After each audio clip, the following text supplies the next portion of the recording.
All right, welcome to the Unit 2 review. We're going to probably break this into several videos, so here's the first one. All right, show the calculation that the function f of x equals 2 over 3x is its own inverse. So what you need to show is that f of g of x is equal to x. That is what they're asking for. So to do that, we have to assume that g of x is the same as f of x, right? That they're the same function, 2 over 3x. Now, we're going to go ahead and compose f of g of x and see if it equals x. So compositions of functions, right? Composing two functions.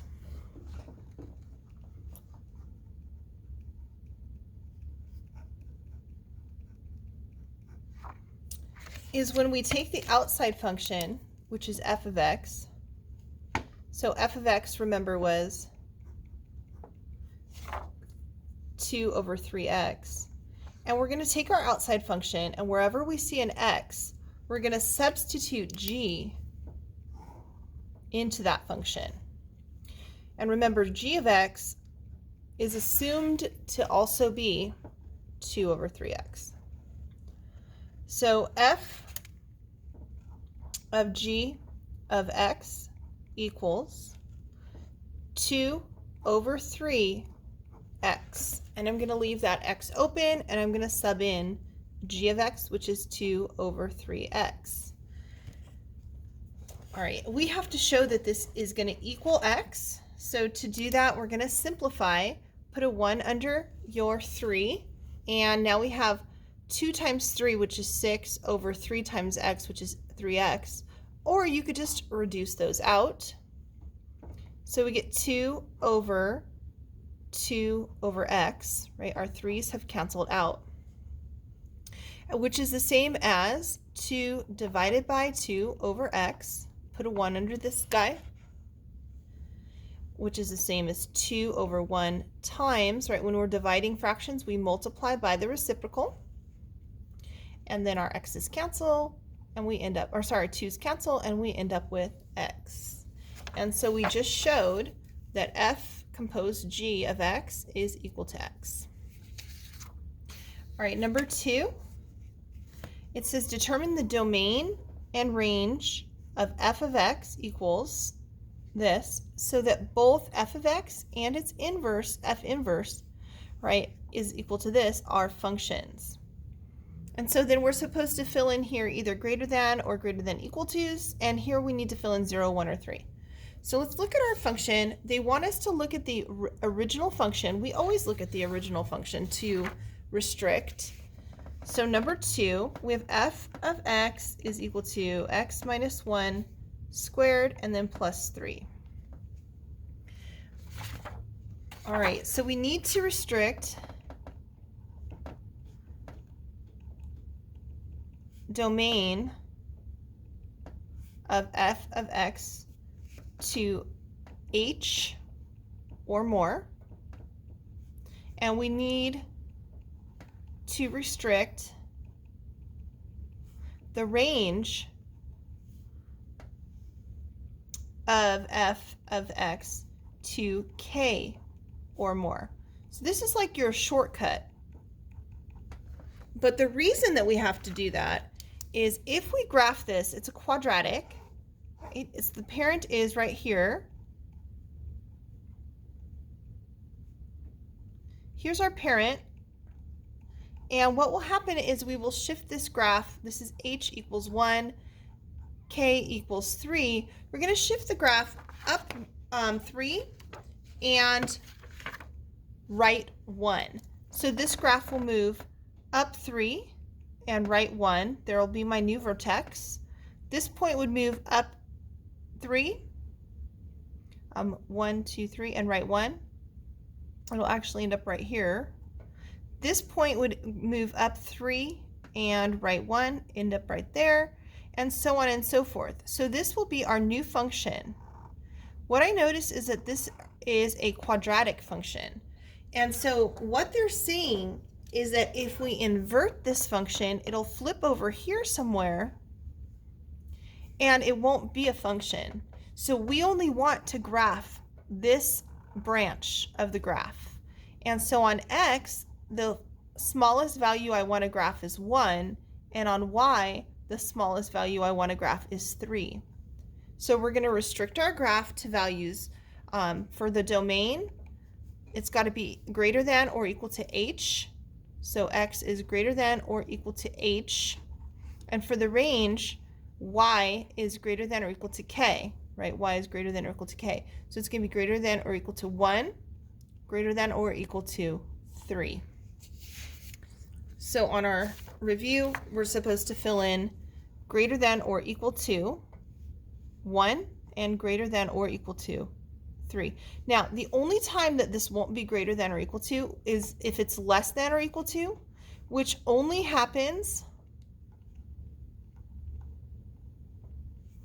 if a is negative. All right, if a is negative, your domain, I just want you to look at what our graph would look like if that happened. Our graph would then flip upside down and come down here, something like this. And so our domain would still be from 1 going this way, but what would happen is our k values would switch and actually be -3. And so in this case, if a had been, for example, -1, then our k value would switch. Instead of being +3, we would restrict it to all values less than or equal to -3. Okay, so for our y values. So if a is negative, your domain won't change, but your range would be different. But I don't believe that happens on the test. I believe on the test, a is positive. All right, that was number 2. Number 3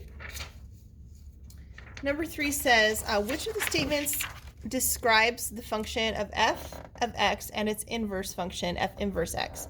So what I'm going to do before I even begin, I'm going to find these points, -4, 0, comma, and then 2, 0, 2, excuse me, and then 4, 4. And I'm going to switch them to find my inverse function. So remember, our inverse function, these points will switch.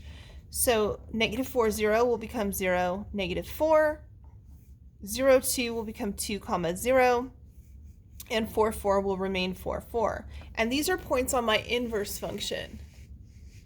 All right, so I'm going to go ahead and graph these points, 4, 4, and 2, 0, and -4. It's going to go off the graph, but it's right about there. And then I'll sketch in my inverse function. Okay. All right, which of the statements is true? So the x-intercept of f inverse, remember this one's my inverse, this one is the original, right? The black one's the original. So the x-intercept of f inverse is -4, 0. No, that is the y-intercept. That is not true. I'm sorry, -4, 0 is right here. That is the x-intercept of the original graph. The y-intercept of f inverse is 0, -4. That is true. The y-intercept is right there at 0, -4. True.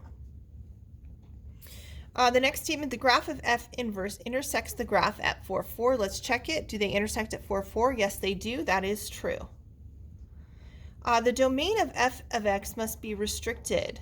This is not true. We never need to restrict a linear function. And this is a line, right? So we never need to restrict the domain or the range.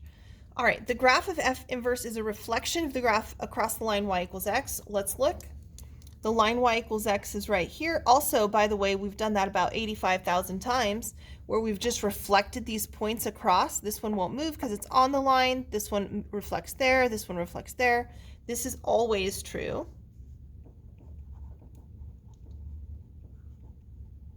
Of inverses and their originals. And then the slope of the graph of f inverse is the negative reciprocal. So negative reciprocal means like if the original slope, if the slope of f is, let's say, 1/2, well, we'll make it a variable a over b, then this new slope will be negative b over a, right? Reciprocal means to flip it, and negative reciprocal means to change the sign. So let's find the slope of both lines. So the slope of this line, we'll call that m1, equals, I'm going to count it, up 2 over 4. It's rise over run, up 2 over 4, which is 1/2. The slope of this line, m, equals up 4 over 2, up 4 over 2, which is 2 over 1. They are reciprocals, but they're both positive. It is not the negative reciprocal. It is just the reciprocal, so that is false. All right. It says it takes t equals 1/2 h minus 5 seconds for an object dropped from the height of h feet above the ground to land on a 5-foot tall platform. What are a reasonable domain and range in this situation? All right, so remember that your domain your domain is your x values, which is h. H and x are the same thing, right? The height is going this way, the time is going this way. It says t equals, and t is your y values. So these are going to be your domain, and this will be your range. So we're going to look at, to find our domain and range, remember we can look at h comma k. So h comma k from our graph. So in this case, and I know that there's two h's, but remember this is a different h. H here is going to be under the radical with our x value. So h is 5, and k is outside of the radical. It's 0. There's nothing outside of the radical, so k is 0. So to restrict our domain, or a reasonable domain, would be h has to be greater than or equal to h, which is 5, and t has to be greater than or equal to k, which is 0. That is one way to do this problem. I'll show a second way.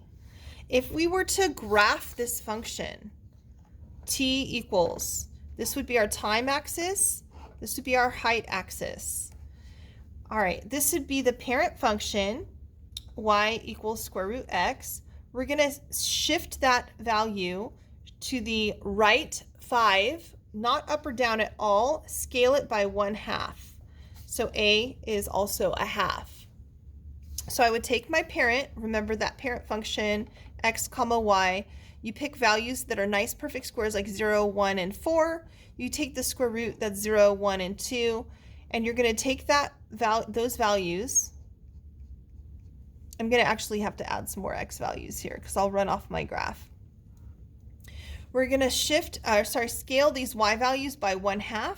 So half of 0 is 0, half of 1 is a half, and half of 2 is 1. So 4 comma 1. And we're going to now, after I've scaled it, I'm going to shift it to the right 5. So this will shift right 5, 1, 2, 3, 4, 5. This value will shift to the right 5, and this value will shift to the right 5. And my new function will be right here. This is my final function. All right, looking at this function, I can see that the domain is from 5 to infinity, and the range is from 0 to infinity. All right, I'm going to pause the video there and go to the next page. Look out for part 2.